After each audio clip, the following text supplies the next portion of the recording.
All right, welcome to the next lesson. In this one, we're actually going to be calculating if your car has any positive equity. And to do so, we're going to use a very simple math equation. I call it the equity equation. And the figures we use in this equation are the value of your car minus the cost of your car, and that equals the equity. So it's really simple math, value minus cost, and we're looking for a positive number there. So let's move on to where we get those numbers from. So, does your lease have positive equity? Well, let's start with the cost of your car.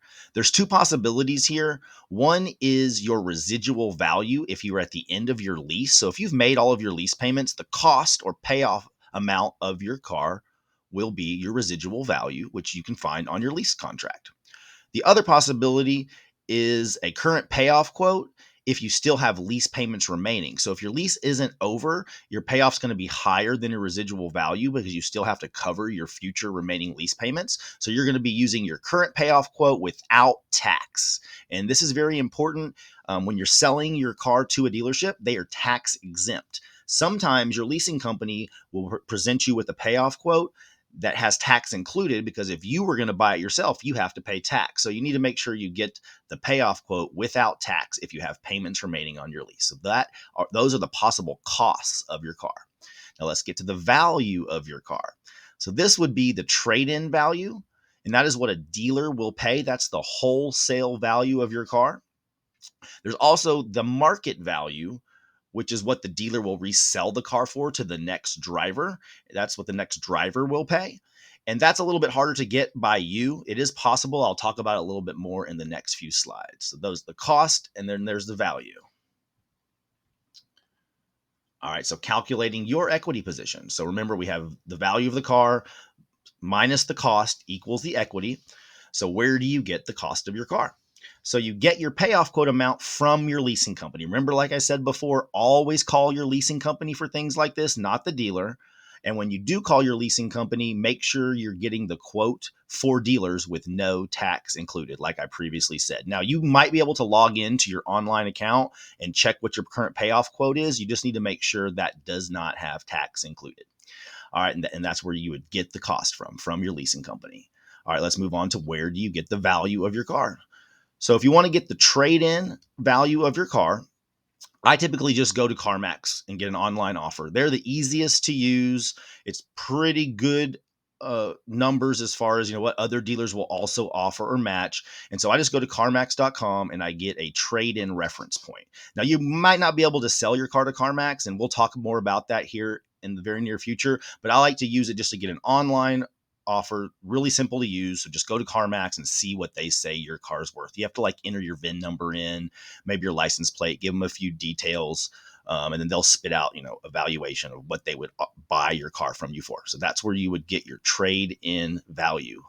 Now you can also go to Google and just say, a used, 2019 or 2020, whatever you drive, and hit search and see what pops up.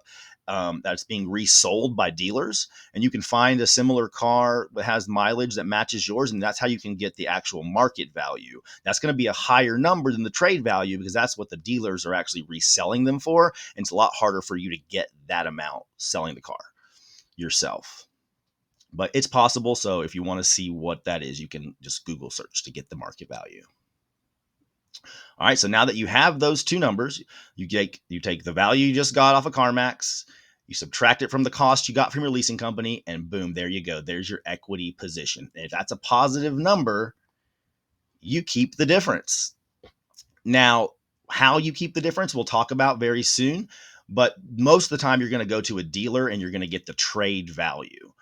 You can sell your lease to a dealer and leave with a check for the positive equity. So the dealership will contact the leasing company, find out what that payoff cost is you got previously. They'll pay that to them. And then the value that they told you they would buy the car for, they're going to give you the difference between those two. So that's the positive equity. You can leave with a check for that equity from a dealer that you sell it to. The other option is to use it as a trade-in and apply the equity as a down payment on a new car. That may be easier for you to do. A lot of people do it that way. Remember, we talked about before, when we're shopping, we don't necessarily tell the dealership about our trade-in value because we don't want them to know how much money we have. Another thing about trade-ins is if you're switching brands, you may have a third-party restriction on your lease agreement, so you can't actually trade it into a new dealer. Not a problem. I'm going to teach you how to deal with those third-party restrictions, but that's the other option, other than just selling the car and pocketing the equity, is to use it as a trade-in. Now, finally, if you wanted to sell it to an individual for the full market value, that's a much more of a headache to do.